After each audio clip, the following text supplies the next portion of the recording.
ሰላም ጤና ይስጥልኝ። እንደምን ሰነበታችሁ? እኔ መምህር ማይክል ነኝ።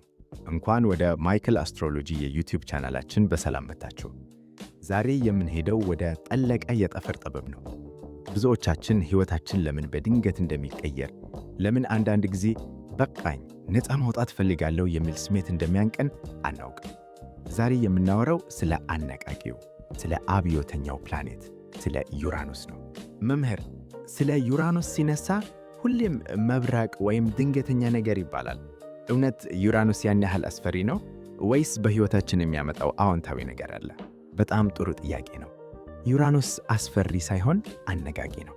እስቲ አስበው፣ ጣፋጭ እንቅልፍ ተኝተህ እያለ ድንገት ቀዝቃዛ ውሃ ቢፈስብህ ትደነግጣለህ፣ ግን ትነቃለህ አይደል? ዩራኖስም እንደዛ ነው።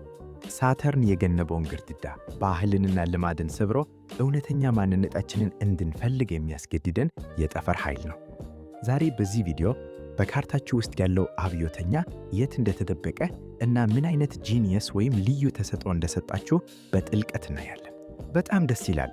በተለይ እኔ አንዳንድ ጊዜ ከሰዎች የተለየው ወይም እንግዳ እንደሆንክ ይሰማኛል። ይህ ከዩራኖስ ጋር ይገናኛል ማለት ነው።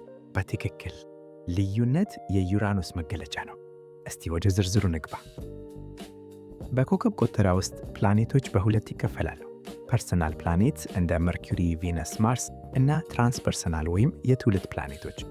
ዩራኖስ ከሳተርን ቀለበት ውጭ የሚገኝ የመጀመሪያው ፕላኔት ነው። ይህ ምን ማለት እንደሆነ ታውቃለህ? ሳተርን ድንበር ወይም ሕግ ነው ብለናል። ስለዚህ ከሳተርን ውጭ መሆን ማለት ሕግን መጣስ ማለት ነው። ልክ ነህ። ሳተርን ያለፈውን ባህልን እና ይሉኝታን ይወክላል። ዩራኖስ ደግሞ ያንን አድር ዘሎ የሚወጣ የነፃነት መንፈስ ነው። ዩራኖስ የሚወክለው ሦስት ዋና ነገሮችን ነው። 1. ድንገተኛ ለውጥ፣ ቀስ ብሎ የሚመጣ ሳይሆን በአንድ ሌሊት የሚከሰት። 2. ፈጠራና ቴክኖሎጂ፣ ኤሌክትሪክ፣ ኢንተርኔት እና አዳዲስ ሳይንሳዊ ግኝቶች። 3. እውነትን መፈለግ፣ ከመንጋው ተለይቶ እኔ ማን ነኝ ብሎ መጠየቅ። ታዲያ መምህር፣ ይህ ኃይል በግለሰብ ደረጃ እንዴት ነው የሚታየው? ምክንያቱም ቅድም የትውልድ ፕላኔት ነው አላችሁ። አዎ፣ ዩራኖስ ፀሐይን ለመዞር 84 ዓመታት ይፈጅበታል።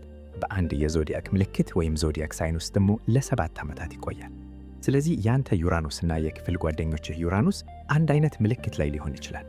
ይህ የጋራ ባህሪ ወይም የትውልዱን መንፈስ ይፈጥራል። ነገር ግን በየትኛው ቤት እንደገባ ስናይ ደግሞ የግል ታሪክን ይነግረናል። ገባኝ። ስለዚህ አሁን በየምልክቶቹ ሲሄድ ምን አይነት ትውልድ እንደሚፈጥር ማወቅ እንችላለን። በትክክል። እስቲ ትውልዶችን እንመልከት። ይህንን በጥልቀት ለመረዳትና የራሳችሁን እና የቤተሰባችሁን የትውልድ ዘመን ለማወቅ ኮዝሚክ አስትሮሎጂ መዛሮት የተሰኘውን መጽሐፌን መጠቀም ትችላላችሁ። መጽሐፉ ጃፌር መጽሐፍ መድበር እና ሌሎችም መድበሮች ይገኛል። እዛ ላይ ዝርዝር ዓመታት አሉ። አሁን ግን ዋና ዋናዎችን እናይ። እስቲ ከቅርብ ጊዜ ትውልዶችን እንመልከት። ለምሳሌ ዩራኖስ በስኮርፒዮ ከ1975 እስከ 1981 አካባቢ የነበሩ ልጆች። ይህ ትውልድ የሥነ ልቦና ሰራተኛ ነው። ስኮርፒዮ ሚስጥረኛና ጥልቅ ነው። ይህ ትውልድ የተከለከሉ የሚባሉ ጉዳዮችን መስበር ይፈልጋል። ስለ ሞት፣ ስለ ወግዝ እና ስለ ነፍስ ጥልቅ እውቀት አላቸው። ድሮ የተደበቁ ምስጢሮችን የሚያጋልጡ ናቸው። ዋው! ታዲያ ዩራኖስ ወደ ሳጂታሪየስ ሲገባስ 1981 እስከ 1988። እሱ ደግሞ የእምነት አብዮተኛ ነው። ሳጂታሪየስ ፍልስፍናና እምነት ነው። ይህ ትውልድ ባህላዊ ሃይማኖትንና ትምህርትን ይጠይቃል። ዓለም አቀፋዊነትን ያፋጠኑት እነዚህ ናቸው። ኢንተርኔትን ተጠቅመው ዓለምን አንድ መንደር ያደረጉት እነዚህ ናቸው። ለእነዚህ ነፃነት ማለት እንደ ኦክሲጂን ነው። ቀጥሎ የመጣ ትውልድ ግን ትንሽ ጠንከር ያለ ይመስለኛል። ካፕሪኮርን 1988 እስከ 1996። ትክክል ነህ ተማሪ። ካፕሪኮርን መዋቅርና ስልጣን ነው። ዩራኖስ መብረቁ ካፕሪኮርን መዋቅሩ ላይ ሲወድቅ ምን የሚሆን ይመስልሃል? የድሮውን የመንግሥትና የቢዝነስ ሥርዓት ያፈርሳሉ። ይህ ትውልድ አዳዲስ የቢዝነስ መሪዎች፣ ስታርታፕ መስራቾችና ፖለቲካን መቀየር የሚፈልጉ ናቸው። ሥራ ፈጣሪነት ወይም ኢንተርፕረነርሺፕን እንደ አዲስ ሃይማኖት ያየ ትውልድ ነው። አሁን ያለንበት የቴክኖሎጂ ዘመን የፈጠረው ትውልድስ ዩራኖስ ኢን አኩዌሪየስ 1996 እስከ 2003። ይህ በጣም ልዩ ነው፣ ምክንያቱም ዩራኖስ የአኩዌሪየስ ገዢ ነው።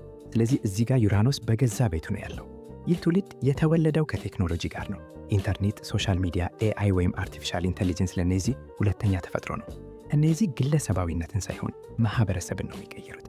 የሰው ልጅ መብት፣ የቡድን ሥራ እና ወደፊት ዓለም ዕጣ ፈንታ በእነዚህ ልጆች እጅ ነው። በጣም ይገርማል። አሁን ደግሞ ዩራኖስ ኢን ታወርስ ላይ ነው ያለነው አይደል መምህር? አዎ፣ አሁን በሰማይ ላይ ዩራኖስ ያለው በታወረስ ምልክት ውስጥ ነው። ታወረስ መሬት፣ ገንዘብና ንብረት ነው። ለዚህ ነው አሁን የምንሰማው ስለ ዲጂታል ገንዘብ ወይም ክሪፕቶ፣ ስለ የአየር ንብረት ለውጥ እና ስለ ኢኮኖሚ ቀውስ የበዛው። ዩራኖስ መሬቱን እየነቀነቀው ነው። የምንበላው ምግብ፣ የምንይዘው ገንዘብ እየተቀየረ ነው። ይህ የትውልድ ነገር በጣም ሰፊ ነው።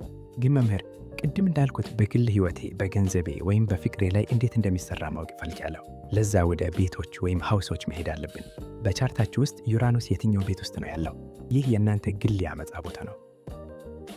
ለምሳሌ አንደኛ ቤት ላይ ዩራኖስ ካለ አንተ በባህሪ አመፀኛ ነህ። ማለትም አለባበሴ ወይም ጸጉሬ ላይ ያለው በትክክል ሰዎች ሲያዩህ ይሄ ሰው ለየት ያለ ነው ይላዩ። ነፃነትህን ማንም እንዲነካብህ አትፈልግም። ድንገተኛ የባህሪ ለውጥ ታሳያለህ። አንተ ራስህ የለውጥ ምልክት ነህ። ሁለተኛ ቤትስ ገንዘብ ነው አይደል? አዎ። ሁለተኛ ቤት ላይ ዩራኖስ ካለ የገቢ ምንጭህ ድንገተኛ ነው። ዛሬ ብዙ ገንዘብ ይኖርሃል፣ ነገ ምንም ላይኖር ይችላል። ወይም ደግሞ በቴክኖሎጂና በፈጠራ ሥራ ገንዘብ ታገኛለህ። መደበኛ የ800 ደቂቃ ሥራ ለአንተ እስር ቤት ነው። የራስህ መንገድ መፈለግ አለብህ። ብዙ ሰዎች ስለ ፍቅርና ትዳር ይጨነቃሉ። ዩራኖስ 7ኛ ቤት ላይ ሲሆንስ? ይህ ወሳኝ ነጥብ ነው። 7ኛ ቤት የትዳርና የግንኙነት ቤት ነው። እዚህ ዩራኖስ ሲቀመጥ ባህላዊ ትዳር ለዛ ሰው ይከብዳል። ነፃነት የለውን ግንኙነት ውስጥ መቆየት አይችልም። ታዲያ ይፋታሉ ማለት ነው? ግድ አይደለም። ነገር ግን የትዳር ጓደኛቸው እንደ ጓደኛ መሆን አለባቸው። ወይም ደግሞ ግንኙነታቸው ከሰዎች ልማድ የወጣ አንኮንቬንሽናል ሊሆን ይችላል። ካልሆነ ግን አዎ ድንገተኛ መለያየት ሊኖር ይችላል። 10ኛ ቤት ላይ ያሉትስ የሥራ ሰዎች። እነሱ አለቆቻቸውን መታዘዝ አይወዱም። በሙያቸው ዓለም አቀፍ ለውጥ የሚያመጡ ግን ደግሞ ሥራ በድንገት የሚቀይሩ ናቸው። ዓለም የሚያውቋቸው በተለይ የተሰዷቻ ነው። መምህር፣ አንድ የመጨረሻና ከባድ ጥያቄ አለኝ። ሰዎች 40 ዓመት ሲሞላሉ ለምን ይረበሻሉ?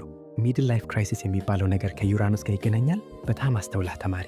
ይህ በኮከብ ቆጠራ ዩራኖስ ኦፖዚሽን ይባላል። ዩራኖስ 84 ዓመት ይፈጅበታል ዞሮ ለመመጣት ብለናል። የ84 ግማሽ ስንት ነው? 42 ዓመት። በ40 እና በ42 ዓመት ዕድሜ መካከል በሰማይ ላይ ያለው ዩራኖስ አንተ በተወለድክበት ጊዜ ከነበረው ዩራኖስ ጋር 180 ዲግሪ ይፋጠጣል። ኦፖዚት። ይህ ግጭት ነው ማለት ነው። ግጭት ብቻ ሳይሆን የማግኘት ደወል ነው። በዚህ ዕድሜ ሰዎች ራሳቸውን ይጠይቃሉ፣ እስካሁን የኖርኩት ሕይወት ማን ነው? የቤተሰቤን፣ የህብረተሰቡን ወይስ የራሴን? ለዚህ ነው ብዙ ሰዎች በዚህ ዕድሜ ድንገት ሥራ የሚያቆሙት፣ የሚፋቱት ወይም እንደ ወጣት የሚለብሱ የሚጀምሩት። ነፍሳቸው እውነተኛ ማንነትህን ኑር ብላ እየጮች ነው። ታዲያ ይህንን ጊዜ እንዴት ማለፍ አለብን? መፍራት አለብን? በፍጹም መፍራት የለብንም። ይህ ዕድል ነው። እስካሁን ለሰው ብለህ የኖርከውን ትተህ ለራስህ የምትኖርበት ሁለተኛው የሕይወት ምዕራፍ ነው። ዩራኖስ ሰንሰለቱን ብትተሰው እያለህ ነው። አደገኛ የሚሆነው ለውጡን የሚቃለው ነው። ከተቀበልነው ግን ወደ እውነተኛ ጥበብ ይመራናል። መምህር፣ ዛሬ አይምሮዬን እንደ መብረቅ መጣችሁት። ዩራኖስን ፈርቼው ነበር፣ አሁን ግን እንደ ነፃ አውጪ ነው ማየው። ደስ ይላል። ዋናው መልእክት ይሄ ነው። ዩራኖስ ማይመች ሊሆን ይችላል፣ ነገር ግን ለእድገት አስፈላጊ ነው። ሳጥርን እንድንጸና ሲነግረን፣ ዩራኖስ ደግሞ እንድንላቀቅ ይነግረናል። ኢትዮጵያውያን ሲሮጡ የታጠቁት ሲሮጡ ይፈታል ይላሉ። ዩራኖስ ግን ፍታውና በነፃነት ሮጥ፣ እንዲያውም ይዘህ የሮጥከው ነገር አላስፈላጊ ሸክም ነው ይለናል። ለተመልካቾቻችን ምን ምክር አለዎት? የራሳችሁን ቻርት ተመልከቱ። ዩራኖስ የት እንዳላወቁ። ያ ቦታ የእናንተ ጂኒየስ ወይም ልዩ ተሰጥኦ ያለበት ቦታ ነው። ሕይወታችሁ ሲናወጥ አትደነግጡ። አሮጌው ፈርሶ አዲስ ሊሰራ ነው። ይህንን ጥበብ በሰፊው ለመማር ቅድም የጠቀስኩትን ኮዝሚክ አስትሮሎጂ ማዛሮት መጽሐፍ ከጃፌር መጽሐፍ መድበር ገዝታችሁ አንብቡ። በዛ መጽሐፍ ውስጥ ስለ እያንዳንዱ ፕላኔትና ቤት በዝርዝር አስቀምጫለሁ። እንዲሁም ይህን ቪዲዮ ከወደዳችሁት ላይክ፣ ሼር ማድረግ እንዳትረሱ። ለማይክል አስትሮሎጂ አዲስ ከሆኑ ደግሞ ሰብስክራይብ በማድረግ የቤተሰባችን አባል ይሁኑ። አመሰግናለሁ። የከዋክብት ብርሃን መንገዳችሁን ይምራው። ሰላም ሁኑ።